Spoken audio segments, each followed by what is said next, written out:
session is called Case Studies of Taking a Project from Start to Finish. My name is Lindsay Miller and I'm an attorney with Ice Miller LLP.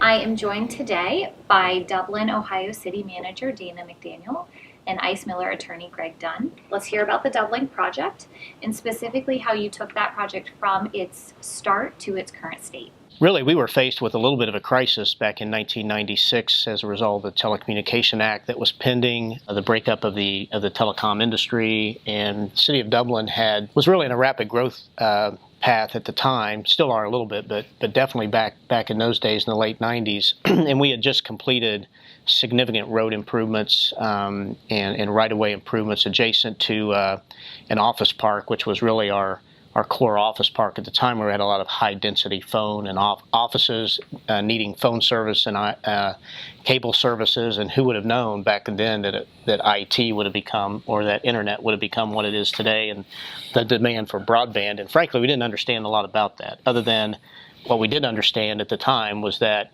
there was the potential threat, and a lot of cities were dealing with this nationally, is how are you going to respond to the deregulation of the telecom industry, and what are the effects of that going to be on your infrastructure? So I think what we were responding to at the time was that, cable TV companies, phone companies were probably going to build out their infrastructure one customer at a time, and we were afraid that it was going to cut up and tear up our new infrastructure and over again. So this put us in the position of taking a look at our right-of-ways, right-of-way management, and how are we going to actually facilitate the rapid deployment, but also the orderly deployment of this rapidly changing environment of telecommunications and what was going on with what we were learning at the time to be broadband infrastructure, fiber optics, and the like. So we responded to that with really an RFP and a right-of-way management ordinance that said, we're going to manage the right-of-ways, but we want to look for someone who can help us by approaching a better way to deploy and rapidly deploy this technology and infrastructure. So we did an RFP. We had all kinds of responses, but at the end of the day, we wound up going with a company. It was an official company, actually, which was in multiple states, and they were in our backyard, and they helped to build, and we franchised them to build a multi-conduit bank system within our right-of-way, and then that was backed by a right-of-way ordinance that Greg and his team drafted, and many cities here in Central Ohio adopted, and that enabled us to better manage all of this deregulation and protect our right-of-way. And then from there is a whole nother story on how we've leveraged what we ultimately called Doublink. Yeah, we created a franchise for Official to operate and own the conduit system. In return for that, Dublin received a conduit stuffed with 96 fiber, and the system was designed by a network engineer. So the conduit system itself is in a loop structure, which you need, and also dual entrance facilities into all the buildings. So it was set up for telecommunications purposes right from the get-go. And at the same time, we put a right-of-way management ordinance together, and that required anybody that was going to build telecommunications facilities in that area where our double-lane conduit was, had to go in our conduit system. And on top of that, we regulated the rates that the official could charge, so they couldn't take advantage of this in a monopoly situation. And it worked economically because theoretically people or companies could have challenged this, but none of them did because they would get in the conduit system at a relatively good rate quickly. It got them in faster. So we ended up with a lot more telecommunications facility in Dublin than we would have had if they'd have just been building one-offs. And we didn't damage the, if I remember the number, it was $90 million of capital improvements that had gone into Dublin, and they didn't want those beautiful streets ripped up every time somebody wanted to build something. So it was a twofer, and then, it ended up being a lot more than that. Yeah, so since then we've taken the project a whole lot of different directions. Once we got a fiber deployed in it, and it was originally just built in Dublin, and then that company took it region-wide. So it went from a 20-ish mile system to a 120-some mile system throughout Central Ohio. And just so happened that, and some people may remember when the telecom industry burst, the bubble burst in the early 2000s, there was a lot of fiber optics laying in warehouses pretty cheap at the time.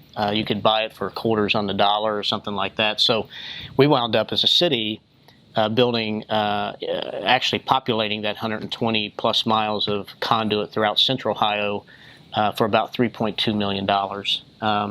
I would say that since then we have probably invested about $7.5–8 million in fiber optic add-ons to that, extending our system, building laterals into buildings, laterals and infrastructure into our own facilities as a city. That's resulted in our ability to do really three key things with the fiber optic, the 96 that Greg referenced, but on average about 96 fibers throughout the 120 plus miles. One thing that we've done is three things actually.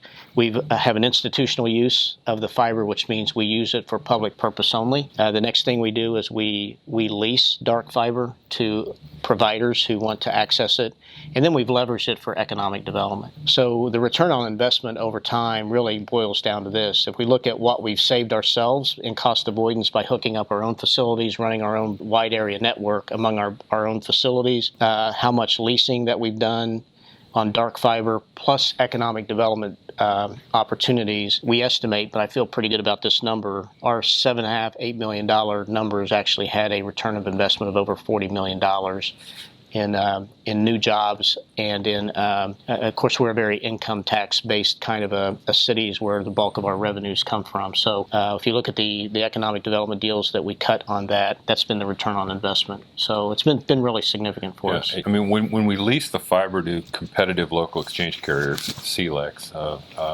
they provide privately owned service. We get them in cheaper and faster than they normally get in, so our businesses have more connectivity. Secondly, in economic development, we actually give it to some companies as an economic development tool, so they'll put their facilities in our community and bring the jobs with them. Mm-hmm. And then because our network is throughout Central Ohio and connected to almost every data center in Central Ohio, those companies then can buy their services from the data center at a reduced rate because they're not paying for the fiber, and they're right where they can buy. You can buy wholesale at a data center. It's not a retail proposition. And then the third thing is we save money because we're connected ourselves. We're not buying services. So it's been a very economically successful model. One thing that the Intelligent Community Forum has done for us is help us to understand the leveraging of broadband. So I learned an important lesson several years after we had built this and deployed it and started doing these things that we've been talking about. And it's not so much that you have the infrastructure, it's what you do with it and it's how you leverage it. So we took it to other levels. As an example, we connected it to the Ohio Supercomputer Center. So you can actually be in an office in Dublin, Ohio, and then be on the supercomputer at the Ohio State University, which is probably 15–20 miles away, and run high-speed cycle times in your office without ever sending anything out. So we're actually connected to the supercomputer center. We've increased the capacity of that fiber optic. It can actually operate at 100 gigabit capability. Having a local data center, we have over 30 internet service providers or close to that right within Dublin. So as Greg pointed out, we've kind of become a little bit of a middleman between small, medium, and large companies that can write our fiber back to the local data center, and they can either put their equipment, take it out of their broom closet and put it in a N+1 environment in a local data center, or they can cross-connect to various internet service providers and essentially drive their own price down for internet services, and they can access 2 and 3 providers if they want to, just for the reliability and redundancy. So that 100 gig project that I talked about, we've pushed that into a lot of our office buildings, and they can use that. This has then also played into another major expansion of our internet, not of our internet program, but of our fiber optic infrastructure into what we call the US 33 corridor, and now we're building an infrastructure with other cities and county and state, Ohio Department of Transportation, Drive Ohio, and the Federal Highway Administration to build a connected autonomous vehicle corridor off of this infrastructure. So there's a lot of other ways we've leveraged it over the years, but those are probably the bigger ones. Once you have this kind of infrastructure, you can use it to leverage the next step. And for example, we partnered with ORNET, the Ohio Academic Research Network, which is, I think, the second largest state-owned network in the country, behind California's Scenic. And what we did was we actually gave them 2 fiber, actually 4, I think, inside the ring throughout Central Ohio. Now, being a partner with them, then they put a 100 gig router in the data center in Dublin. So we have access to 100 gigs via our partner Ornet, and Ornet's got access to our fiber, which they didn't have to pay for. So once you have this kind of infrastructure, you can then enter into relationships and deals with either private or public entities to expand the reach of your communications network. Just as an economic development example, we have been able to retain and attract jobs by allowing companies to access it, as Greg mentioned. So some of our corporate folks in town, like the Online Computer Library Center, Wendy's International headquarters, we have a major hospital system throughout Central Ohio. Their entire hospital system runs on our fiber optic system. That has been very successful for us to leverage, retain, and attract jobs, not just clinical jobs, but also a lot of back office jobs and IT jobs and the like with them. We partner a lot with other entities. So, as an example, with some innovative partnerships with our own school system, we've been able to sort of trade opportunities with them. Where one thing we did is we had a new library built. They gave us the land next to that to build a public parking garage on, and in exchange for that, we gave them access to our fiber optic system, and now our entire school system runs on 100 gigabit capability, and they're running their own wide area network and really doing a lot of cost avoidance for themselves as well. So we just keep leveraging it every opportunity we have, and it's a really unique infrastructure that everybody relies on. Everyone's using these phones, and they're using internet service, and it cannot be robust enough, I think, at the end of the day. It keeps going. Keeps going, right. That's great. Working with Greg and Dana, I've heard the Dublin success story many times, and it's always still very impressive. Dana and Greg, if you could each speak to the actual installation of the fiber and the methods that would be used, that would be very helpful. The key thing that we've talked about is this main 120 some miles of conduit that we populated with fiber optics over time. So that was the critical backbone piece. The fact that it's looped, we've got redundancy, and this is common sense for people who are in the telecommunications business. We had to learn it kind of the hard way, and it's not rocket science, I think, is what we often tease each other about. At the end of the day, and one thing that I've always argued is that one thing local governments do best is infrastructure. We build it, we maintain it, and this is just another form of infrastructure. It's a critical infrastructure like roads, water, sewer that we have a piece of that we leverage and we use, and it's about how do you deploy fiber optics and whenever you're building new roads or and trying to keep it connected and looped and never give up trying to extend it into other opportunities. Yeah, one of the things we discovered is that you have the network, and it's essentially the backbone, and you need to build laterals off the network. If you're going to service a building, it's another expense, and that was a learning process for us. It tends to be $10,000, $20,000, depends on the building. But you have to, splice at the splice points. You have to, use a ditch witch or some other device to put it through the yard and then connect it into the building entrance facility. And then you got to wire sometimes inside the building. So there is another expense even if you have the fiber network, and that was a learning curve for us too. We had to figure out ways to pay for that or budget for that or to have the private entities pay for that. And we've done it all three ways. So. And a key thing, and maybe we'll talk about this later as well, is that we're not providing the internet service. We are not in that business. We don't want to be in that business. In fact, I very much have always encouraged municipalities to not so much do that unless you're so underserved you have no other choice. But how can we help facilitate the infrastructure piece? And that's really been our whole effort with this. So in a sense, it's a public-private partnership because we build the infrastructure and enable the private company to be the service provider in every case. We've never provided service ourselves. And Dana, you gave a piece of advice there, but I want to expand on that a bit. So what advice would you have for a community that's interested in implementing a similar network? Maybe a community that does not have the financial means that the city of Dublin, Ohio has had, or a community that finds itself in a rural or more remote location that's interested in a similar network. Well, Greg has done this a lot more than I have, but I will just suggest that I think any municipality, the first thing you can do is understand what you have. So if you can form relationships with the local cable TV or internet phone provider, make sure you understand who they are and what they're delivering, the level of service at which your residents or your corporate residents are getting service. Make sure you leverage that relationship or potential partnership. We still do that. Try to have a good relationship there. Try not to interfere with what they're doing.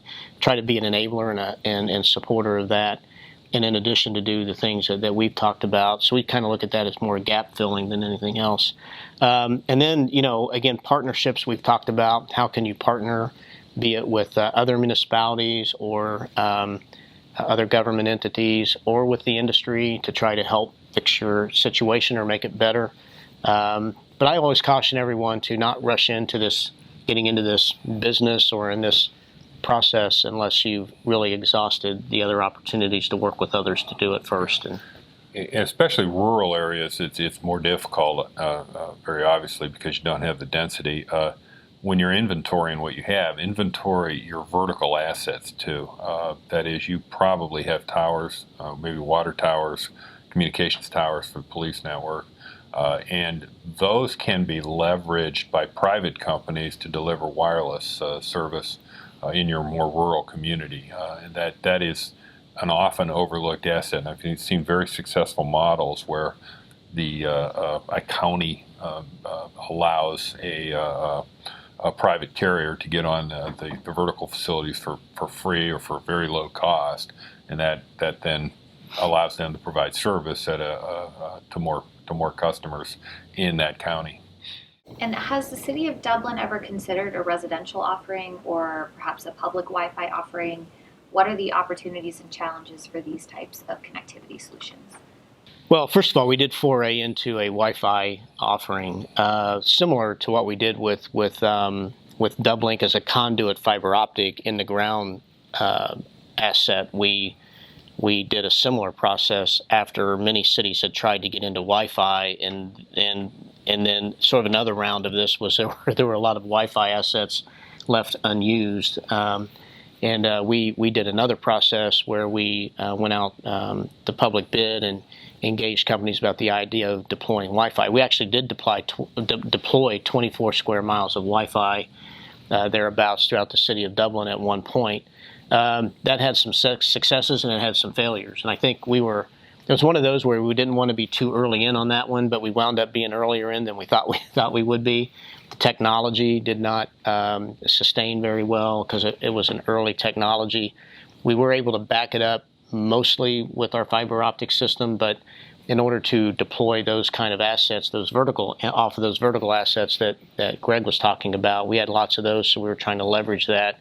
You really need to back that technology with connection to fiber optics. So we got a little bit ahead of ourselves because our fiber optic system, which I didn't mention earlier, is really concentrated in our commercial district, and I'll get to the residential question here in a second. But so we really tried to, I think it was more successful in the commercial district because of the way it was backed up with fiber optics. But we learned a lot about that deployment in those sort of areas that were not so accessible to that. Now, even 5G, which is the hot topic now, all those have to be backed up with fiber optics. And that's another opportunity as 5G gets deployed. I would encourage communities to take a look at that provider and say, hey, are there ways to partner there?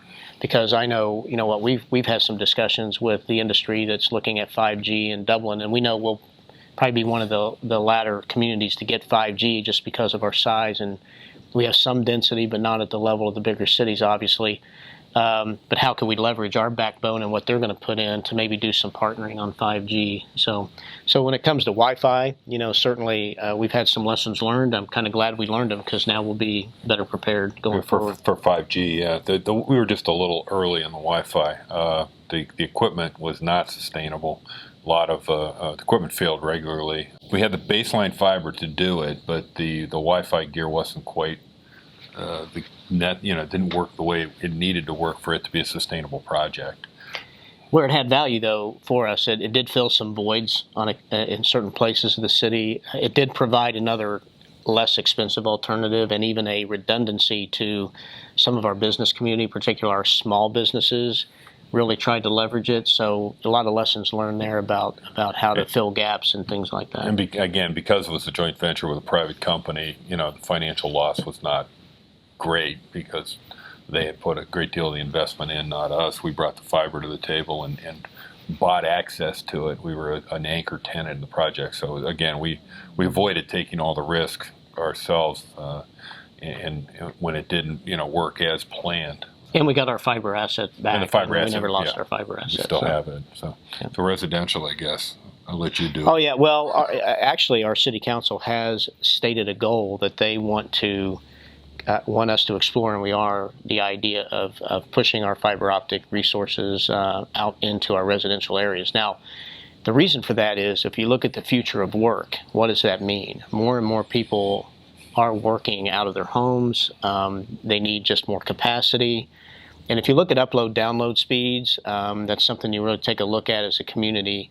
I will tell you, as much as we think we're well served in Central Ohio, we still run below the national average, is what our research has shown. Now, I'd love for anybody to tell me I'm wrong on that, because I would love to think that we're not.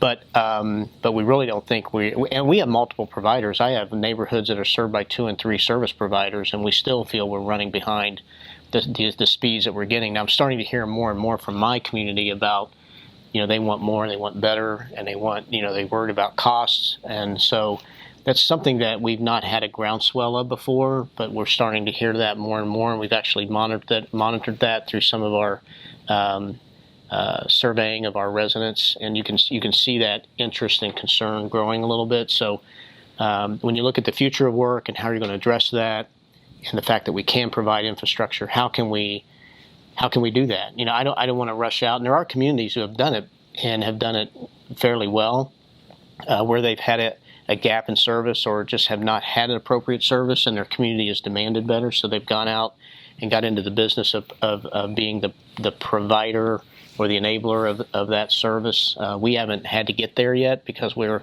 pretty well served, but we are taking a look at now is there a role for us to play in trying to help the residential be much better served. We have 2 or 3 providers. We were very aggressive about getting multiple providers into Dublin, and it worked for a while where they were competitive with each other. They were bringing on new services, faster speeds, et cetera. It seems like the industry has settled into a tacit understanding amongst themselves that they're not going to improve the service much, and we've sort of fallen behind, even though we have 2 or 3 providers. So we are looking at it. I think that the issue we have is, if we would build it and operate it ourselves, that's a great deal of risk, especially with 5G coming on and with other technologies that we probably don't know about today. You wonder about doing that sort of thing. So again, we're looking hard at it. Clearly, it would enhance communities if we could bring faster speeds to the citizens of Dublin. So we're trying to crack that nut now. I think we're going to come up with something, but we're not there yet. So Dana, how have you leveraged Dublink for the benefit of Dublin's businesses? You've touched on this a bit, but are there any newer developments that you can share with us today? Right. Yeah. Well, that's been our primary focus and has worked pretty well for us, as I mentioned earlier, and as Greg has alluded to.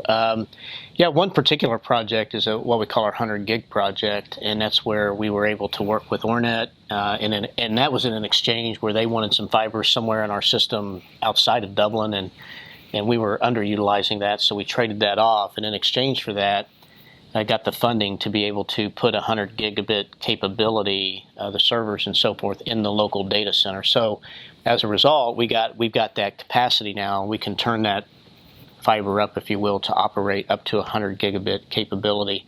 So, and then on the heels of that, we had a professor who did out of Ornet, who did a National Science Foundation grant. And we got this Genie rack. It's a black box that helps you gain research access to Dana and I don't internet know too. what it does. Yeah, it just is I can look at the lights blinking on it in the data center, but it is used by researchers, and it gives them access to what was previously referenced as Internet 2, I think, and may still be. But anyway, the point of that is we think we're one of the only municipalities that actually has its own Genie rack. But so leveraging that together and being able to access the supercomputer was one of our early offerings to our businesses. Again, just giving businesses direct access to the data center, and multiple data centers for that fact, so they can plug and play into different internet services and so forth. But having that ability to crank up 100 gigabit capability has been significant. And what we've been doing over time is, as we have our system running basically in front of every office building in the city of Dublin, and we have over 4,000 businesses in our city, corporate headquarters, multi-tenant office buildings, single office buildings. So we have lots of small businesses, medium-sized businesses, and large corporate offices.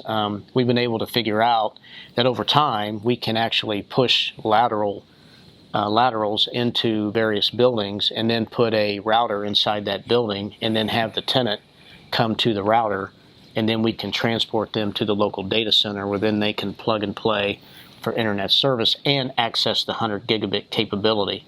And again, I really emphasize it's perfectly capable of ratcheting up to that level. Now, is anybody really using it to that level? It's probably more than anybody might ever really need, but they have it there if they do need it. So we got these 10 gig routers, which we're putting in the office buildings, connected with the fiber through the lateral. Comes back to the data center. At the data center provides the transport connectivity, and that's for free. So, and then the company is back at the data center, and now they can purchase from 30 different ISPs, and so they get much better rates, they get much better service. They can also get ancillary type services like data storage and security back at the data center. So what we've done is we've taken that cost away from those businesses that have the routers in the building. They no longer have to pay for the connectivity to get to a data center, and then they get much better service. So it's a very innovative approach, and it's public-private partnership again. And we're not carrying the circuits. The people that are going out mostly are the data centers. We're connected to 2 data centers. Yeah. They go out and sort of pitch selling that service, but it's pretty easy sell. The biggest problem has been that most of the companies have 3 to 5 year deals to purchase their internet connectivity. So they have to wait till their contracts roll off before they can get the new service. But this has been very much another economic development tool, because you can attract businesses in by saying, look, you're going to get superior internet service, highest speeds. You're not going to pay for your connectivity to the data center, and you can buy whatever you want back at the data center. And promoting 100 gigabit capability or 100 gig office parks is really resonating with a lot of businesses when they think about signing a lease, so it's as much as a retention offering for our businesses as it is attraction. So once people get used to using that, it's hard to give up if you're thinking about relocating to somewhere else where you can't quite access that service. So it's certainly had that effect. And thanks for bringing up, it's actually 2 data centers, not Yeah. one. And the next generation of what we're doing with that is the city was pushing in these laterals to buildings. I think we had gotten up to about 15, somewhere between around 15 or 20 buildings.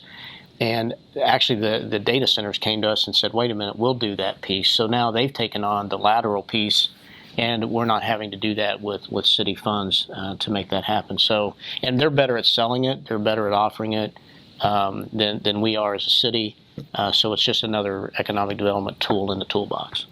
Well, thank you all for joining us today for this episode. The videos are provided again by the law firm of Ice Miller and brought to you on CDFA TV.